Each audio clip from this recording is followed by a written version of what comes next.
Hi guys, welcome to Educatscape. I am Ravindra Kanjiya और मैं आपके साथ डिस्कस करने वाला मैथ्स के कुछ इंटरेस्टिंग कंसेप्ट। तो आज हम लोग क्वाड्रेटिक इक्वेशंस को थोड़ा और एक्सप्लोर करते हैं और आज का हमारा टॉपिक है completing square method.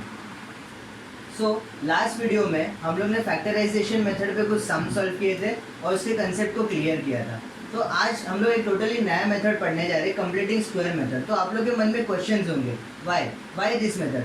Because when we were solving the equations using factorization method, we came across some equations which were not able to be solved by this method. For example, x square plus 10x plus 2 equal to 0. अब ये जो equation है, अगर इसको factorisation method से solve करना है तो हमारा फर्स्ट स्टेप क्या होगा? AC ढूंढो। AC क्या है? यहाँ आपका कोएफिशिएंट 1 है तो 1 इंटू 2 इज 2, तो पॉजिटिव 2। तो मैंने आपको बताया था कि हमें ऐसे कोई दो फैक्टर्स ढूंढने हैं जिसका सम मिडिल टर्म के बराबर होना चाहिए। यहाँ इसका मतलब 10 होना चाहिए।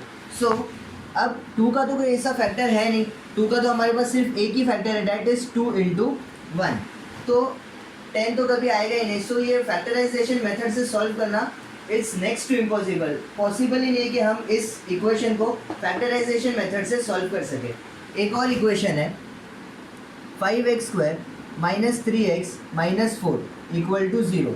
अब 5 इंटू 4 अगेन -20 का कोई ऐसा फैक्टर है ही नहीं जिसको हम सम करें तो -3 आएगा। कुछ ऐसी इक्वेशंस के लिए हम लोग को एक नया मेथड इंट्रोड्यूस किया गया है, कंप्लीटिंग स्क्वायर मेथड। अभी ये जो मेथड है, ये कंसेप्ट सॉल्व करने के लिए हमें कुछ फॉर्मूलाज और कुछ स्टेप्स है वो फॉलो करने होंगे। तो चलिए देखते हैं वो फॉर्मूलाज क्या है। आपने 8th स्टैंडर्ड में पढ़ा होगा a plus b the whole square is a square plus 2ab plus b square. और एक और फॉर्मूला था a minus b the whole square is a square minus 2ab plus b square. तो बच्चों के मन में तभी क्वेश्चन थे, सर ये फॉर्मूलाज हमें कभी काम आएंगे, क्या काम आएंगे? तो आज 10th स्टैंडर्ड में आपको ये दोनों फॉर्मूलाज यूज़ हो रहे हैं एक नए कंसेप्ट को सॉल्व करने के लिए। कुछ इसमें स्टेप्स है वो भी हमें फॉलो करना है।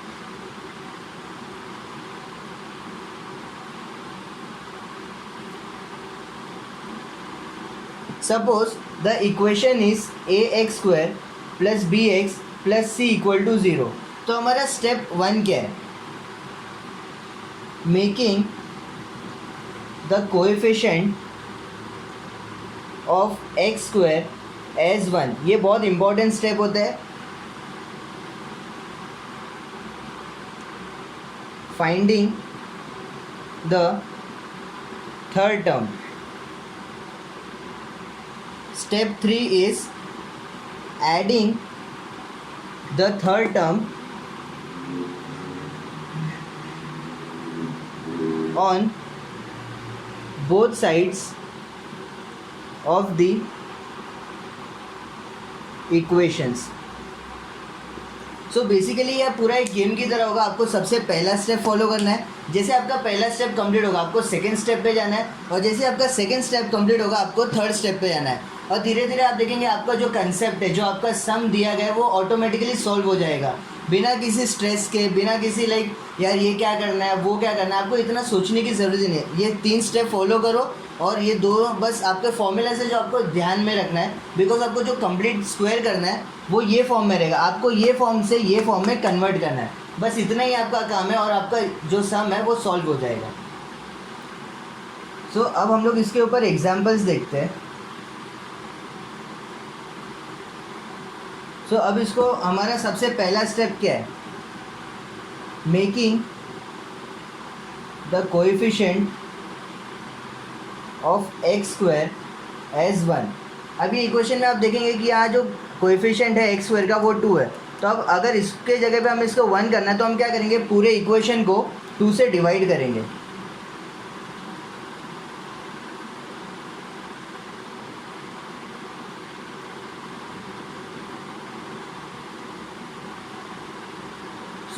it will be 2x square divided by 2 minus 7 by 2x plus 3 by 2 equal to 0। अब आपका इक्वेशन क्या होगा? therefore x square minus 7 by 2x plus 3 by 2 equal to 0। अब हम लोग क्या करेंगे? ये जो टर्म है इसको इस तरफ शिफ्ट कर देंगे। x square minus 7 by 2x equal to -3/2। अब यहाँ मेरे पास दो टर्म है, बट मुझे एक तीसरा टर्म लाना है, that is B square, the third term. So step 2 is finding the third term. So third term is basically B square. तो B square that is third term, उसका एक सिंपल सा फॉर्मूला है जो आप देखेंगे तो आपको जब फॉर्मूला आप देखेंगे a minus b the whole square,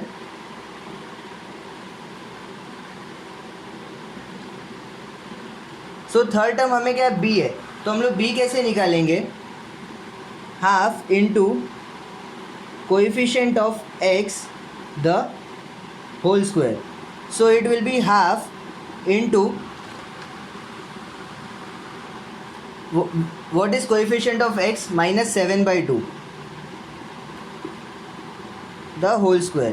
So it will be minus 7/4 the whole square. अब आप ये जो टर्म है आप इसको अंडरलाइन करके रखें बिकॉज ये आगे काम आने वाला है. So it will be 49/16. This is our third term.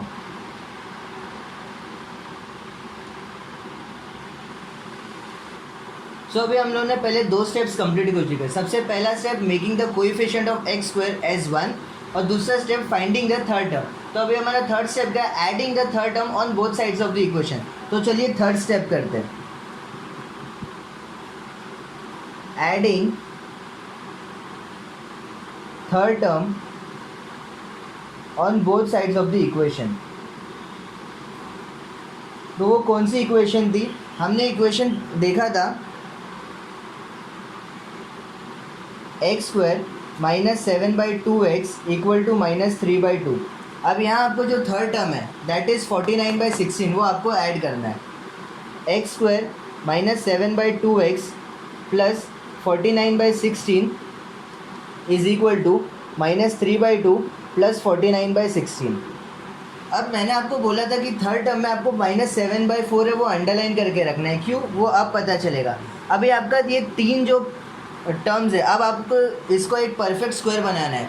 तो आप ट्राई करोगे अब क्या करना है, आप कुछ कैलकुलेशंस करोगे. तो सिंपल चीज़ है, आप क्या करो x लिखो और ये जो आपका थर्ड टर्म है वो आप यहाँ कॉपी कर लो, x minus 7/4 the whole square. तो ये आपका एक शॉर्ट मेथड था जो आपको बिना कैलकुलेशन के आपका कंप्लीट स्क्वायर है वो आपका बन गया. अभी हमको RHS है वो सॉल्व करना है. तो हम लोग क्या करेंगे, अभी इसके लिए हम लोग पहले डिनोमिनेटर इक्वेट करेंगे. तो ये 2 8 3 8 प्लस 49/16. अब हम लोग क्या करेंगे, इसको सॉल्व करते हैं. -24/16 प्लस 49/16. तो हम लोग इसको अब ऐड करेंगे. It will be 25/16. ठीक है, plus minus, so sign of greater number that is 49. Okay, तो अब हमें क्या मिल चुका है, x minus 7/4 the whole square is equal to 25/16. But हमारा कंसर्न हमेशा से क्या था, x की वैल्यू ढूंढना.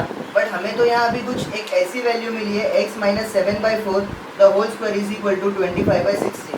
तो अब हमारा नेक्स्ट स्टेप क्या होगा, नेक्स्ट स्टेप हमें ये होगा कि हमें ये स्क्वायर है वो हटाना होगा. तो हम लोग क्या करेंगे, टेकिंग स्क्वायर रूट. तो उसको देखते हैं अभी कैसे करेंगे. सो अब हमारा नेक्स्ट स्टेप क्या है, taking square root. we get x minus 7/4. जब इसका स्क्वायर रूट लेंगे तो ये और ये कैंसिल हो जाएगा और 25/16. अब 25/16 का स्क्वायर रूट क्या होगा,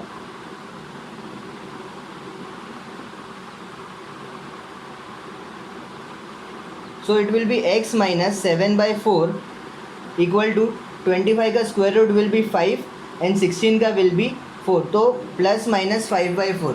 तो अब हम क्या करेंगे, x माइनस 7/4 -7/4 को वहाँ शिफ्ट करेंगे.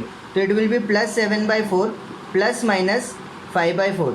तो अब हमारे पास दो प्रॉब्लम्स है, प्लस और माइनस. तो हम लोग क्या करेंगे, एक बार प्लस 5/4 लेंगे और एक बार माइनस 5/4 लेंगे, sorry.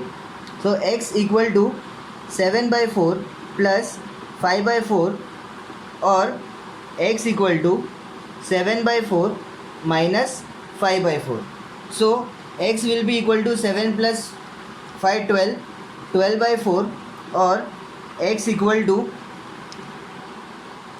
7 minus 5 2 and by 4. So x will be 3 and x will be 1/2.